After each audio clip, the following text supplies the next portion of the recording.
The Well of the World's End by Flora Annie Steel.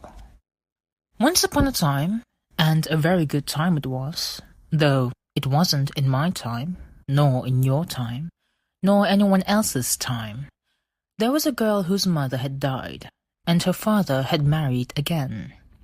And her stepmother hated her because she was more beautiful than she was, and she was very cruel to her.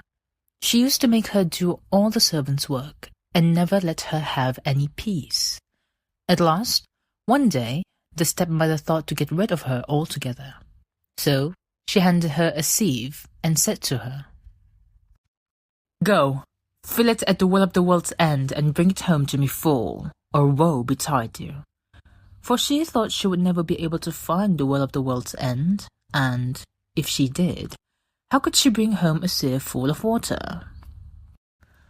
Well, the girl started off and asked everyone she met to tell her where was the well of the world's end. But nobody knew, and she didn't know what to do, when a queer little old woman, all bent double, told her where it was and how she could get to it. So she did what the old woman told her, and at last arrived at the well of the world's end. But when she dipped the sieve in the cold, cold water, it all ran out again. She tried and she tried again, but every time it was the same. And at last, she sat down and cried as if her heart would break. Suddenly, she heard a croaking voice, and she looked up and saw a great frog with goggle eyes looking at her and speaking to her. "What's the matter, dearie?" it said. Oh dear," she said. "My stepmother has sent me all this long way to fill this sieve with water from the well of the world's end, and I can't fill it no how at all." "Well," said the frog, "if you promise me to do whatever I bid you for a whole night long, I'll tell you how to fill it." So the girl agreed, and then the frog said, "Stop it with moss and daub it with clay, and then it would carry the water away."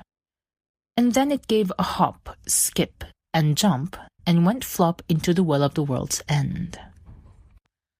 So the girl looked about for some moss, and lined the bottom of the sieve with it, and over that she put some clay, and then she dipped it once again into the well of the world's end. And this time the water didn't run out, and she turned to go away. Just then the frog popped up its head out of the well of the world's end, and said, "Remember your promise." "All right," said the girl, for, thought she, what harm can a frog do me? So she went back to her stepmother, and brought the sieve full of water from the well of the world's end. The stepmother was angry as angry, but she said nothing at all. That very evening, they heard something tap-tapping at the door low down, and a voice cried out, "Open the door, my hinny, my heart. Open the door, my own darling. Remember the words that you and I spoke at the world's end well but this morning." "Whatever can that be?" cried out the stepmother. Then the girl had to tell her all about it, and what she had promised the frog. "Girls must keep their promises," said the stepmother, who was glad the girl would have to obey a nasty frog. "Go and open the door this instant." So the girl went and opened the door, and there was the frog from the well of the world's end. And it hopped, and it hopped, and it jumped, till it reached the girl, and then it said, "Lift me up, my hinny, my heart. Lift to your knee, my own darling. Remember the words that you and I spoke at the world's end well but this morning." But the girl would not do the frog's bidding, till her stepmother said, "Lift it up this instant, you hussy. Girls must keep their promises." So she lifted the frog up onto her lap, and it lay there comfortably for a time, till at last it said, "Give me some supper, my hinny, my heart. Give me some supper, my darling. Remember the words you and I spoke at the world's end well but this morning." Well, that she did not mind doing. So she got it a bowl of milk and bread and fed it well. But when the frog had finished, it said, "Take me to bed, my hinny, my heart. Take me to bed, my own darling. Remember the promise you promised to me, at the world's end well but this morning." But that the girl refused to do, till her stepmother said harshly, "Do what you promised, girl. Girls must keep their promises. Do what you're bid, or out you go, you and your froggy."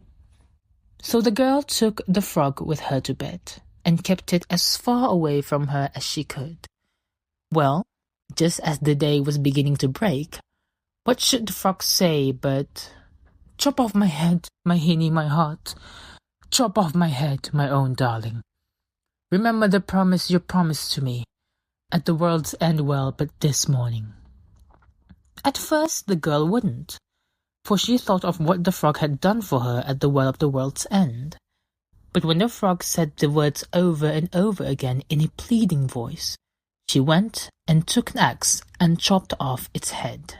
And, lo and behold, there stood before her a handsome young prince, who told her that he had been enchanted by a wicked magician, and he could never be unspelled till some girl would do his bidding for a whole night, and chop off his head at the end of it. The stepmother was surprised indeed when she found the young prince instead of the nasty frog, and she was not best pleased, you may be sure, when the prince told her that he was going to marry her stepdaughter because she had unspelled him.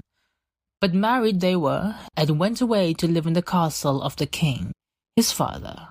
And all the stepmother had to console her was that it was all through her that her stepdaughter was married to a prince.